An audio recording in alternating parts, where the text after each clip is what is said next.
Class.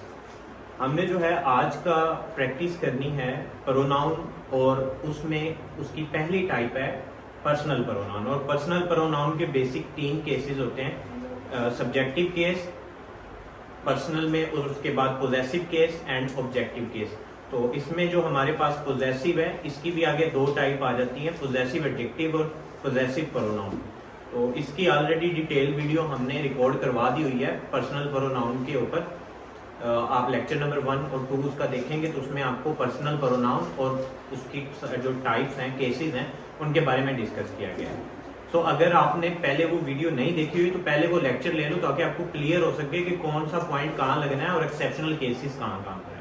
अगर आप direct practice पे आ रहे हो तो आपको कभी भी समझ नहीं आएगा, क्योंकि ये सारे एक्सेप्शनल केसेस पे हैं और ये वो सारे एमसीक्यूज हैं जो कि पास्ट पीपीएससी और सीएसएस के एग्जाम्स में पूछे जाने वालों में ऐसे क्वेश्चंस में से थे। तो इसीलिए पहले प्रिपरेशन कर लो, उसके बाद प्रैक्टिस करना। अगर आपने प्रिपरेशन कर ली है तो आप प्रैक्टिस करो, आप एमसीक्यू साथ साथ आंसर करो, आपको क्लियर होता जाएगा कि ये वाला आंसर क्यों है। तो इसमें हमने ये प्रैक्टिस को रिकॉर्ड करवाने का मकसद ये होता है कि आपको क्लियर हो जाए कि ये आंसर ठीक है तो क्यों ठीक है, और ये गलत है तो क्यों गलत है। प्रैक्टिस को रिकॉर्ड करवाने का ये मकसद है। बाकी आप फर्दर प्रैक्टिस के लिए पीपीएससी की इटसेल्फ अपनी वेबसाइट के ऊपर आपको पास्ट पेपर्स मिल जाएंगे, आप उसमें वहां पे जाकर के भी चेक एंड बैलेंस कर सकते हो। लेकिन मकसद सिर्फ ये है कि अपने आप को एक काम के लिए कंसिस्टेंट रखो, और उसके लिए आपको जो जो स्टेप लेने पड़ रहे हैं, जो जो काम करने पड़ रहे हैं, जो जो चीजें लर्न करनी पड़ रही हैं, उसको लाजमी करो। टॉपिक की तरफ बढ़ते हैं। अगेन आई रिपीटेड, हमारा प्रोनाउन और उसकी पहली टाइप पर्सनल प्रोनाउन, और उसमें केसेस है हमारे पास सब्जेक्टिव, ऑब्जेक्टिव एंड पोजेसिव। उनके ऊपर ये सारे एमसीक्यूज बने हुए हैं और उन्हीं को ही हमने सॉर्ट आउट करना है। सो पहला एमसीक्यूज हम देखते हैं अपना, dash went to the store to buy some groceries. So यहां पर जो है वो कौन सा प्रोनाउन आएगा? ही। और ही कौन सा प्रोनाउन है? सब्जेक्टिव प्रोनाउन है। ही कौन सा प्रोनाउन है? सब्जेक्टिव प्रोनाउन है, क्योंकि हम यहाँ पर किसकी जगह रिप्लेस कर रहे हैं? सब्जेक्ट की जगह रिप्लेस कर रहे हैं, तो इसलिए यहाँ पर सब्जेक्टिव प्रोनाउन आएगा। He went to store. अब यहाँ पर हिम नहीं आ सकता, हिम तो ऑब्जेक्टिव केस है, लेकिन हमें तो यहाँ पे सब्जेक्ट चाहिए, तो ये गलत हो जाएगा। हिज जो है ये पोजेशन में चला जाता है, तो पोजेशन में आपने किसी चीज के ऊपर मलकियत शो करनी होती है, और ये मोस्टली जो है वो स्टार्टर में नहीं आते होते, इन बिटवीन या एट द एंड आ रहे होते हैं, ये भी गलत हो जाएगा। हिमसेल्फ कभी भी आपको पता है कि ये हमने ऑलरेडी हमारा प्रोनाउन का लेक्चर नंबर जो 3 था, आप उसमें देखोगे तो उसमें मैंने एक एक्सेप्शनल केस भी बताया था कि आपके जितने भी रिफ्लेक्सिव प्रोनाउन है वो कभी भी स्टार्टर में नहीं आ सकते। अगर आप स्टार्टर में लगा रहे हो रिफ्लेक्सिव प्रोनाउन को, इट्स मीन आप गलत कर रहे हो। जैसे कि कॉमनली हमारे यहाँ पर मिस्टेक ये पाई जाती है कि हम कहते हैं इंट्रोडक्शन में माई सेल्फ इजाज अहमद, लेकिन आप अपने नाम से पहले अपने आप को इंट्रोडक्शन करवाने के लिए आप कह रहे होते हो myself Ijaz Ahmed. So myself जो रिफ्लेक्सिव प्रोनाउन में आ जाता है, और ये कभी भी स्टार्टर में नहीं आता। तो ये हमने ऑलरेडी इन चीजों के ऊपर डिटेल से बात की हुई है, आप वो वीडियो चेक कर सकते हो, लेक्चर नंबर 3 प्रोनाउन के ऊपर इस पे रिकॉर्ड है। सो यहाँ पर जो है वो हिमसेल्फ तो आ ही नहीं सकता, तो हमारे पास जो भी रिमेनिंग है ही इसलिए आया है क्योंकि ये एक सब्जेक्टिव केस है और ये एक्ट एज अ सब्जेक्ट के तौर पे काम करेगा।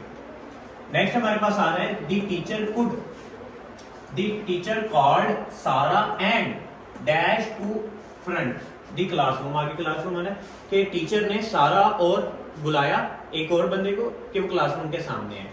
अब देखो जरा यहाँ पर जो सब्जेक्ट है जिसने बुलाया वो कौन है? टीचर। तो टीचर क्या बन गया? सब्जेक्ट। कॉल्ड, कॉल्ड हो गया वर्ब, बुलाना। ये मैंने वर्ब के ऊपर भी डिटेल वीडियो रिकॉर्ड करवाई है, उसमें मैंने बताया कि आप किसी भी सेंटेंस के अंदर वर्ब को कैसे पहचान पाते हो। सो कॉल्ड यहाँ पर आपका क्या हो गया? वर्ब। सब्जेक्ट भी हो गया, वर्ब भी हो गया। अब यहाँ पर फिर क्या होंगे? सारा और अगला जो वर्ड है वो होंगे ऑब्जेक्ट। वो क्या होंगे? ऑब्जेक्ट। यानी कि यहाँ पर हम जो केस यूज करेंगे वो कौन सा केस यूज करेंगे?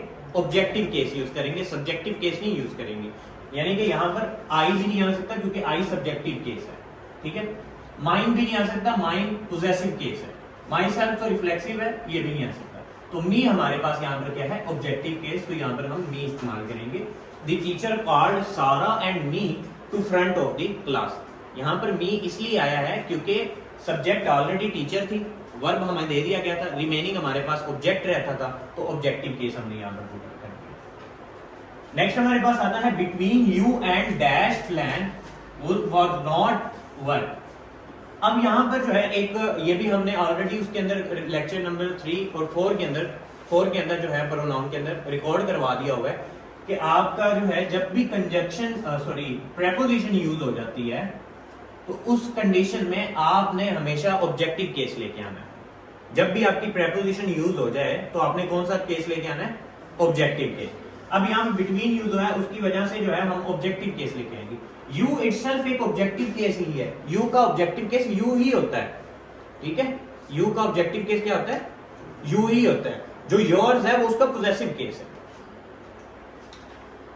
सो बिटवीन यू एंड, अब यहां पर ऑब्जेक्टिव केस लेके आएंगे। ये भी सब्जेक्टिव केस है, ये भी सब्जेक्टिव केस है, ये भी सब्जेक्टिव केस है। मी हमारे पास ऑब्जेक्टिव केस है तो हम यहां पर क्या यूज करेंगे? Between you and me plans was not work. Next हमारे पास आता है डैश एंड माई। अब यहां पर देखें तो यहां पर हमें सब्जेक्ट के तौर पे रिक्वायर्ड है। जब हमें सब्जेक्ट के तौर पे रिक्वायर्ड होता है तो उस कंडीशन में हमने सब्जेक्टिव केस लगाना होता है। ये है ऑब्जेक्टिव केस, ये है हमारे पास पोजेसिव केस, ये हमारे पास है सब्जेक्टिव केस और ये रिफ्लेक्सिव केस। तो हमें सब्जेक्ट के तौर पे चाहिए तो हम सब्जेक्टिव केस को मार्क करेंगे। क्लियर हो गया ये पॉइंट? नेक्स्ट है the principal rewarded dash for hard work. ठीक है, सो द प्रिंसिपल रिवार्डेड। अब प्रिंसिपल ने रिवार्ड दिया, सो प्रिंसिपल यहां पर क्या हो गया? सब्जेक्ट। रिवार्ड क्या हो गया यहां पर? वर्ब। अब इनके बाद क्या आएगा? ऑब्जेक्ट। एग्जैक्टली ऑब्जेक्ट आएगा। सो यहां पर हम कौन सा केस यूज करेंगे? Objective case. कौन सा केस यूज करेंगे? क्योंकि हमने किसकी रिप्लेस में लेके आ रहे हैं? ऑब्जेक्ट की। जब हम सब्जेक्ट की जगह लेके आते हैं तो सब्जेक्टिव केस, जब ऑब्जेक्ट की जगह लेके आते हैं तो ऑब्जेक्टिव केस। तो यहां पर हमारे पास वी जो है ये सब्जेक्टिव केस है, नहीं आएगा हमारे पास।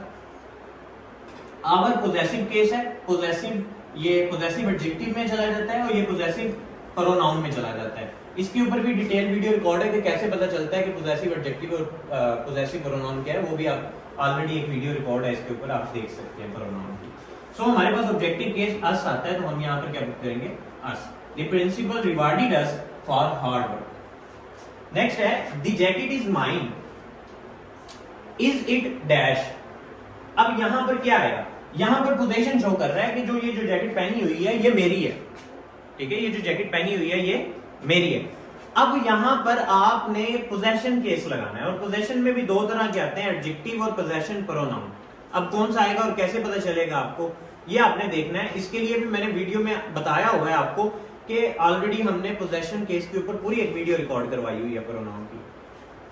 कि अगर आपके सेंटेंस के आखिर पे आपने देखना है कि जहां पर आपने वो पुट करना है, यानी कि आपने जो पोजेसिव केस पुट करना है उसके बाद अगर नाउन आ रहा है या नाउन की जरूरत पड़ रही है तो वो फिर आएगा पोजेसिव एडजेक्टिव। अगर उसके बाद नाउन नहीं आ रहा और उसकी जरूरत नहीं पड़ रही तो आपका आएगा पोजेसिव प्रोनाउन। यहां पर मैं कुछ लिख देता हूं, आपको क्लियर हो जाएगा। जैसे कि जो माई है पोजेसिव एडजेक्टिव की मैं यहां पर लिख देता हूं। हिज का हिज ही रहता है यहां पर, इसका माइन आ जाएगा। ये पोजेसिव प्रोनाउन इधर लिखा है। आवर्स और आवर्स, आवर्स पोजेसिव प्रोनाउन है। इसी तरह देयर और यहां पर देयर्स, ठीक है। इट्स का इट्स ही यहां पर रहेगा, इसमें आगे फर्दर कोई चेंजिंग नहीं है। अब यहां पर एक चीज देखने वाली है, जो पोजेसिव एडजेक्टिव हैं वो होते हैं माई, हिज, आवर, देयर। और पोजेशन प्रोनाउन जो होते हैं उसमें माइन, हिज, आवर्स और देयर्स एस साथ लग रहा होता है। पोजेसिव एडजेक्टिव में नाउन की आखिर में जरूरत पड़ती है, लेकिन पोजेसिव प्रोनाउन को अपनी आगे फर्दर बात को कंप्लीट करने के लिए किसी नाउन की जरूरत नहीं पड़ती। अब आप इस सेंटेंस में जरा देखो कि इज इट डैश, तो यहां पर कोई नाउन की जरूरत पड़ी है आपको आगे फर्दर बात करने के लिए, तो यहां पे कौन सा आएगा? Possession pronoun, possessive pronoun. यहां पे पोजेसिव प्रोनाउन ऐड होगा, पोजेसिव एडजेक्टिव नहीं होगा, क्योंकि पोजेसिव एडजेक्टिव होता तो यहां पर कोई ना कोई नाउन ऐड होना चाहिए था। तो यहां पर पोजेसिव एडजेक्टिव हमारे पास है योर्स। अब आपकी ध्यान में आएगा कि ये वाला यूज क्यों नहीं किया, ये वाला चूज क्यों नहीं किया, ये भी जो योर्स था। लेकिन इसकी रीजन ये है कि ये जो योर्स होता है ये इस साइन की वजह से इसका मतलब होता है योर इज, ठीक है। जैसे कि अक्सर हम इस तरह लगा देते हैं तो इसका मतलब होता है आई एम, ठीक है। सो ये है योर इज, ये तो बिल्कुल ही नहीं ना बनता। सो ये हमारे पास सब्जेक्टिव केस में चला जाता है और ये हमारे पास पोजेसिव एडजेक्टिव में चला जाता है और ये पोजेसिव प्रोनाउन। तो हम पोजेसिव प्रोनाउन यूज करेंगे क्योंकि इसके आगे नाउन नहीं है।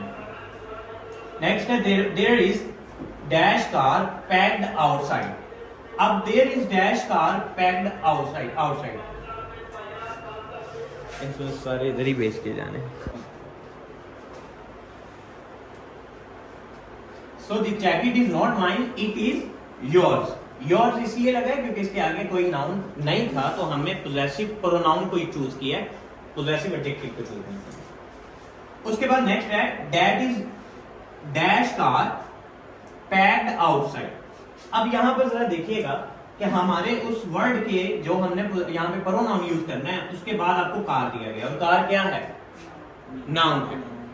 सो जिसको रिक्वायर्ड हो जाए नाउन की, तो वो आपका क्या हो जाता है? पोजेसिव एडजेक्टिव हो जाता है। तो पोजेसिव एडजेक्टिव में आपको ये वर्ड है, आप देख लें यहाँ पर कौन से वाला इसमें फिट इन होता है, देयर। देयर्स भी नहीं आ सकता क्योंकि ये होता है पोजेसिव प्रोनाउन।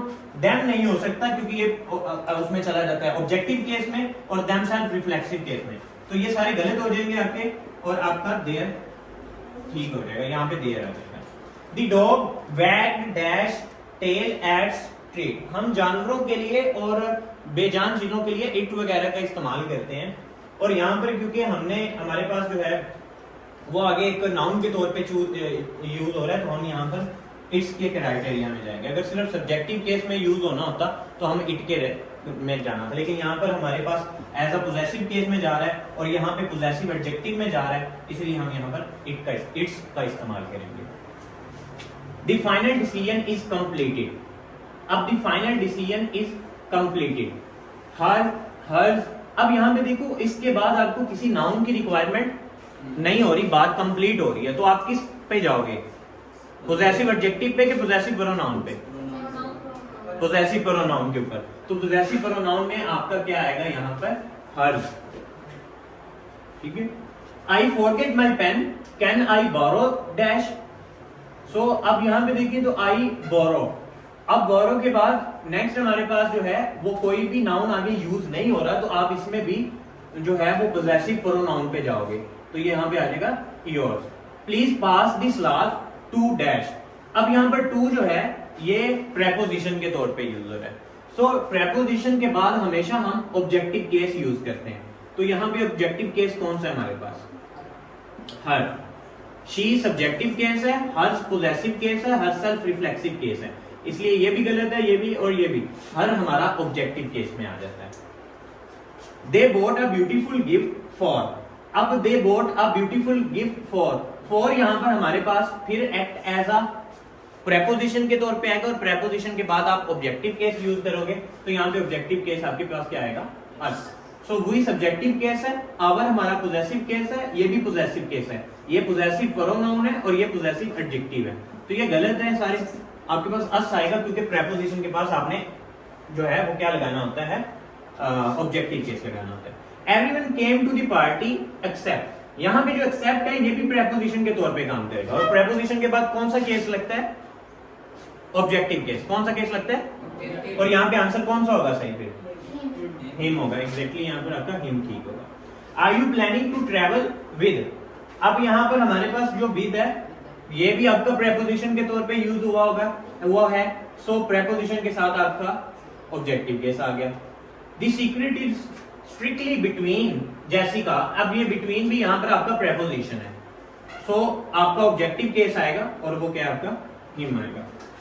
आपने कीवर्ड्स को फाइंड आउट करना होता है, आपके सेंटेंस के अंदर वो कीवर्ड होता है जो आपको इंश्योर कर रहा होता है कि यहाँ पे आपका कौन सा लगना है। आप ये नहीं कह सकते कि अपनी 6th सेंथ की बुनियाद पे इसको सही कर दो, गलत कर दो, वो हमेशा गलत ही होगा भाई, बट लिटिल बिट चांस कि आपका ठीक हो जाए, अदरवाइज वो गलत ही होगा।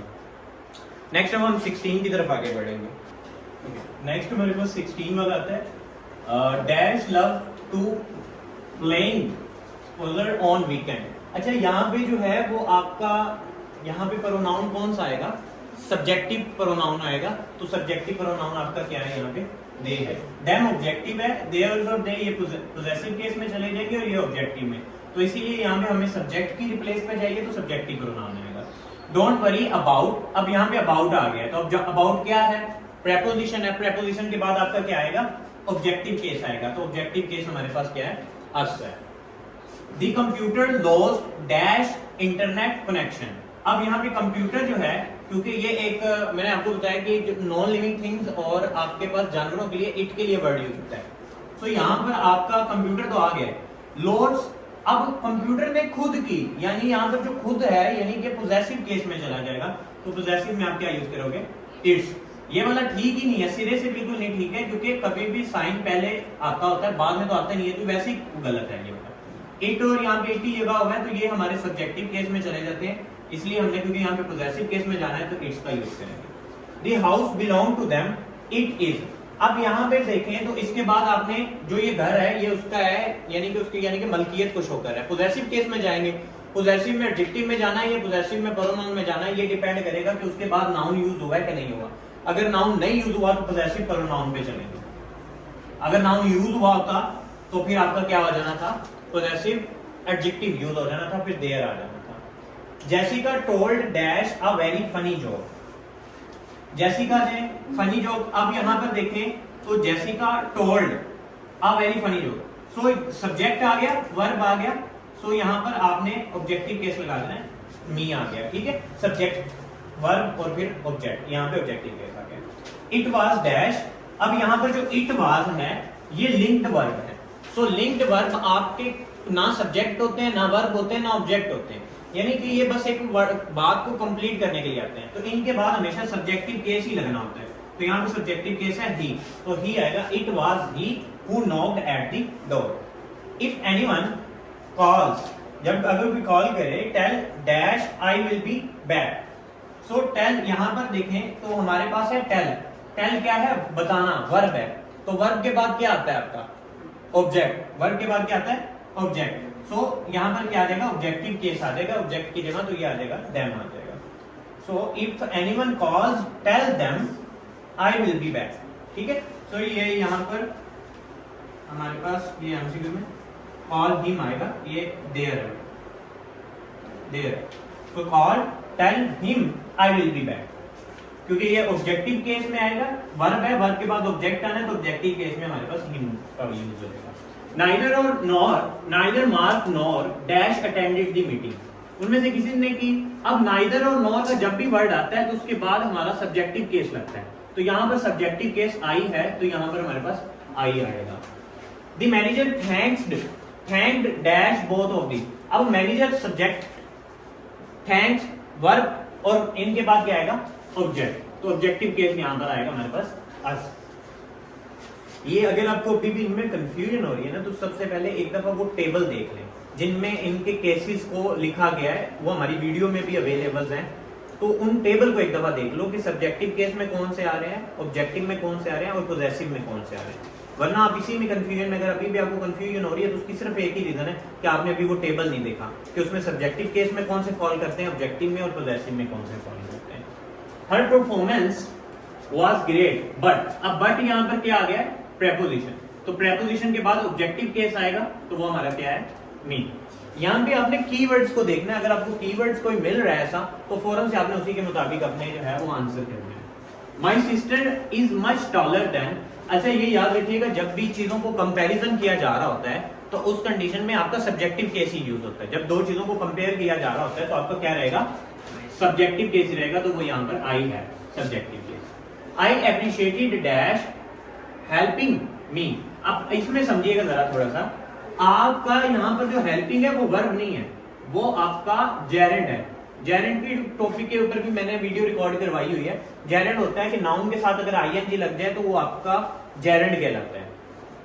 अब इस जेरेंड के पहले हमेशा आपका सब्जेक्टिव केस लगेगा, तो सब्जेक्टिव केस आपका क्या है? He. I appreciated he helping me more last weekend. If you need a partner, it is dash who will help you. अब यहाँ पे if you needed a partner, it is. अब यहाँ पे it is आपका क्या आएगा? मैंने बताया था आपका it is और it was act as a linked verb होंगे, तो उनके बाद आपका सब्जेक्टिव केस ही लगेगा। तो यहाँ पे आपका सब्जेक्टिव केस क्या है? I, तो I आ जाएगा। The company give the awarded to, to यहाँ पर preposition आ गया, तो preposition के बाद आपका सब्जेक्टिव ऑब्जेक्टिव केस लगता है। तो ये W फैमिली में जो whoever है ये आपका act as a objective case के तौर पे काम करता है, इसलिए यहाँ पर हम जो है whoever यूज करेंगे। Dash citizen must stand up for our rights. So यहाँ पे हमारे पास स्टार्टिंग में यूज होगा सब्जेक्टिव केस होगा। अब यहाँ पे ज़हन में आएगा कि सर ये क्या, ये तो सिटीजन भी है, तो इसको आपने जज करना है, तो आप सिटीजन को एक दफा बगैर सिटीजन के भी इसको कंप्लीट करके देखो। We must stand up for our rights, बिल्कुल अच्छी सेंस बन रही है। Us stand up for our rights कोई सेंस नहीं बन रही। Our stand up, our must stand up कोई सेंस नहीं बन रही। लेकिन जो हमारे सब्जेक्टिव केस ही वैसे भी यहाँ पर यूज होगा, तो यहाँ पे हम यूज करेंगे we citizen must stand up for our rights. तो इस तरह हमारी ये 30 एमसीक्यूज क्लियर होते हैं। ये 30 प्रैक्टिस, अब इन लाजमी नहीं कि ये 30 जो आपको करवाए गए हैं, आप कोई भी इंटर एग्जाम दे रहे हो तो उन्हीं के अंदर ही हैं।